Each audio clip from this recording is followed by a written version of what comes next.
প্রতি মাসের বাজারের লিস্ট যেভাবে করি, তিনজনের সংসার খরচ করেও যেভাবে টাকা জমাই। হাউ টু সেভ মানি। গ্রামের সাধারণ জীবনযাপন।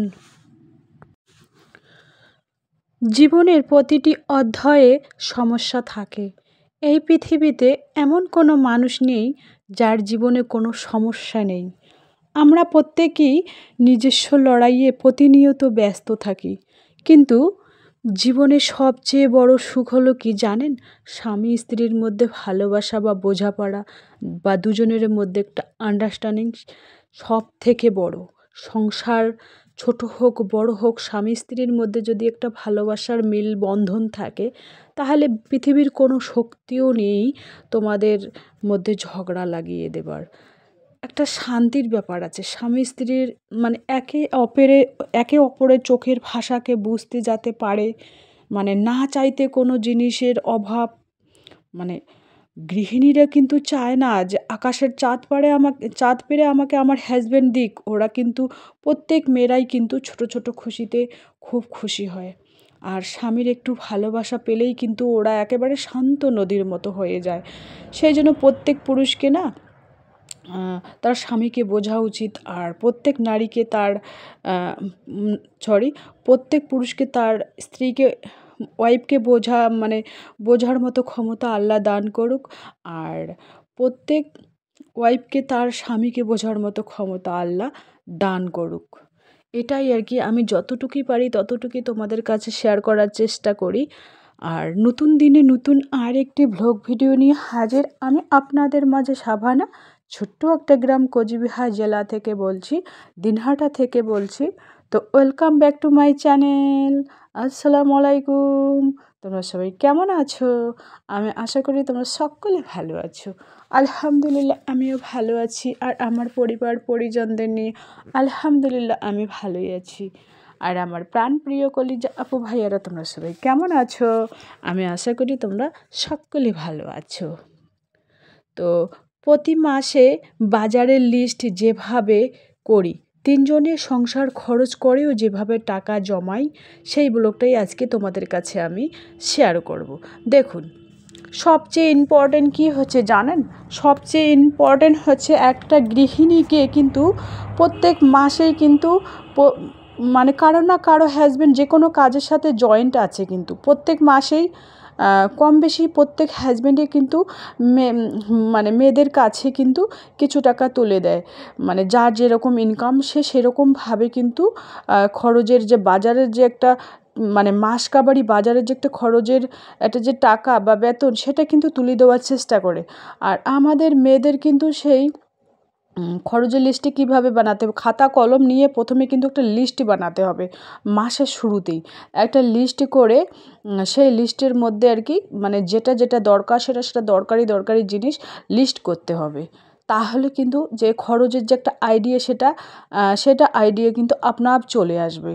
আর মাসের শেষে লিস্ট করার দরকার নেই, মাসের শেষে টাকা জমানোরও দরকার নেই, কারণ মাসের শেষে তো কিছুই বাঁচবে না।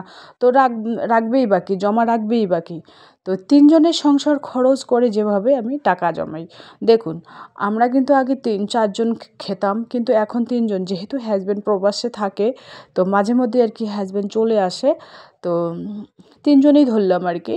তো কীভাবে আর কি 3 জনের সংসার খরচ কীভাবে থেকে টাকা জমাই, দেখুন 3 জনের মধ্যে মনে কর আগে তো 4টে ডিম লাগতো একবেলা খেতে, এখন 3টা ডিম লাগে, এখন একটা ডিম কমে গেছে।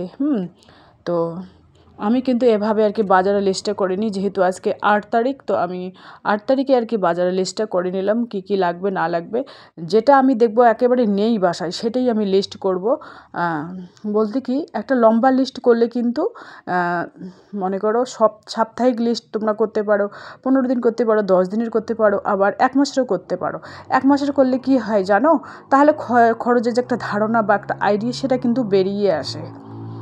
তো টাকা সংসার খরচ থেকে টাকা জমানোর মন মানসিকতাটা কিন্তু নিজেকেই নিতে হবে।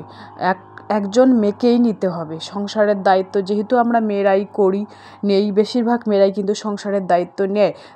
বিশেষ করে যাদের হাজব্যান্ড প্রবাসে থাকে, বিদেশে থাকে, তাদের কিন্তু ওয়াইফরা 12 মাসে আর কি সেই সংসারের দায়িত্ব নিয়েই চলে, বয়েই চলে।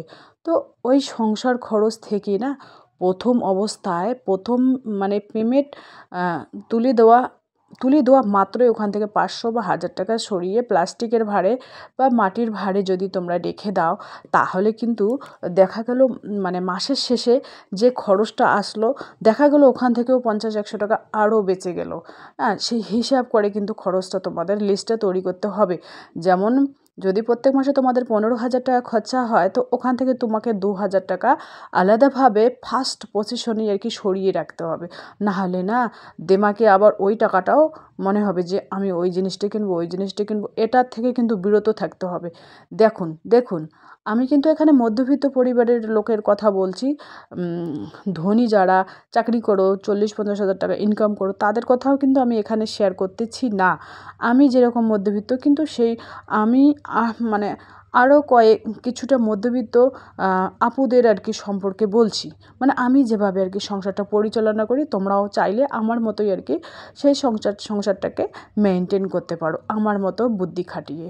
দেখুন, একবেলা যদি আমরা আলু সিদ্ধ ভাত খাই সকালবেলা, তো আর একবেলা ডাল সিদ্ধ ভাত যদি খাই রাত্রিবেলা, আর দুপুরবেলা না একেবারে রাজার মতো খেয়ে নেব, ডাল, মাছ, মাংস, ডিম, মানে যেটাই। কিন্তু আমার মধ্যে কি 3 বেলায় কিন্তু রাজার মতো খাওয়া হয় না।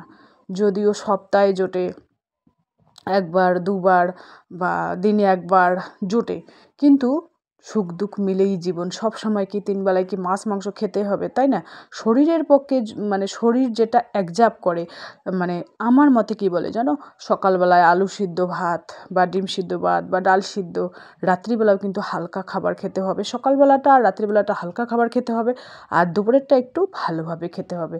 কারণ কাজকর্মে আবার মন বসবে না, কারণ প্রোটিন জাতীয় খাবার খেতে হবে। ডাল তো লাগবেই, মাছ হোক মাংসটা লাগবে, আর সবুজ শাক সবজি একটা হলেই যথেষ্ট আর কি। তো আমার না অত বাসকোস নেই, আমি কিন্তু সর্বভোগ, আমি সব ধরনের পরিস্থিতিকে নিজেকে মানিয়ে নেওয়ার চেষ্টা করি আর কি। কিন্তু আমার ছেলে মেয়েকে নিয়েই সমস্যা। প্রত্যেক মানে গৃহিণীদের কিন্তু ছেলে মেয়েদেরই নিয়ে সমস্যা, এটা খাবে না, ওটা খাবে না। কিন্তু ওরা যে সমস্ত খাবার খায়, তেল মশলা ঝাল বাজারের, এটা ওটা, পাস্তা নুডলস, তো আবার যা বড়া টড়া হয় ওইগুলো খায়। কিন্তু যে তেলে না ওই বড়া টড়াগুলো ভাজে না, ওই তেল কিন্তু 12 মাসই থাকে। দেখুন, একটা বড়ার দোকানে যদি 1 কেজি 2 কেজি তেল দিয়ে ভাজে, যদি 1 সপ্তাহ পর ওই তেলটা শেষ হয়ে যায়, ওই তেলের মধ্যে দেখুন আরও 1 কিলো তেল মিক্স করে ওই তেল বছর বছর নিয়ে যায় ভাজতে।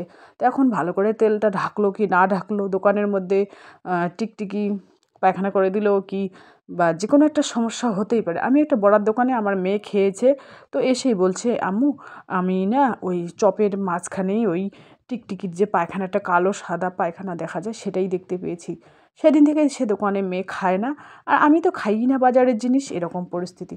আর আমরা দেখুন বাসায় টাটকা তাজা তেল দিয়ে একটু যদি সবজি ভাত বানিয়ে রাখি না, তো ভালো করে ঢাকনা দিয়ে রাখার চেষ্টা করি, যাতে টিকটিকি পায়খানা না করে, আরশোলা না খায়, এরকম পরিস্থিতিতে কিন্তু রাখি। কিন্তু সেভাবে সাবধানতাভাবে খাবার খেলে না কোনো রোগ ব্যাধি হয় না তেমন। সেই জন্য তেল মশলা মশলাদার খাবার না খাওয়াই ভালো। তো প্রতি মাসে বাজারের লিস্ট আমি এভাবেই করি, 3 জনের সংসার খরচ যেভাবে আমি টাকা জমাই। এই যে দেখুন, এভাবে আজকে আমি একটা একেবারে নতুন কচকচে 500 টাকা এখানে রাখবো। কারণ তোমরা তো জানো আমি প্রত্যেক মাসে কিন্তু 1100 টাকা করে রাখি। তো এটা তো মাসের শুরু, আজকে আমি 500 টাকা ফেলবো, একেবারে নতুন টাকার নোট। তারপরে 600 টাকা পরে দেখা যাবে, এই মাসের মধ্যেই আর কি ফেলবো আর কি। তো দেখুন, 500 টাকা যদি তুমি বাজারে নিয়ে যাও, কাপড়ের দোকানে নিয়ে যাও, কিচ্ছু হবে না। অথচ যে জিনিসটা নিয়ে আসলে সে জিনিসটা তোমার প্রয়োজনীয় হয়তো নেই। মনে করো প্রয়োজনের চেয়ে খরচ করতে নেই, অযথা তো তুমি যদি মানে ইয়ং বয়সের টাকাকে সেভ করো না, তো বৃদ্ধ বয়সের টাকাই তোমাকে সেভ করবে। তো সেইভাবে আমি কিন্তু 1100 টাকা করে প্রত্যেক মাসে আর কি জমাচ্ছি এই প্লাস্টিকের ভারে। তো বছরের শেষে দেখা যাবে একটা মোটা অঙ্কের টাকা ধারণ করে, তখন তোমার স্বপ্ন, যতগুলো স্বপ্ন আছে পূরণ করতে পারবে। তো চলো আজকের ব্লগ এ পর্যন্তই। টাটা, আল্লাহ হাফেজ।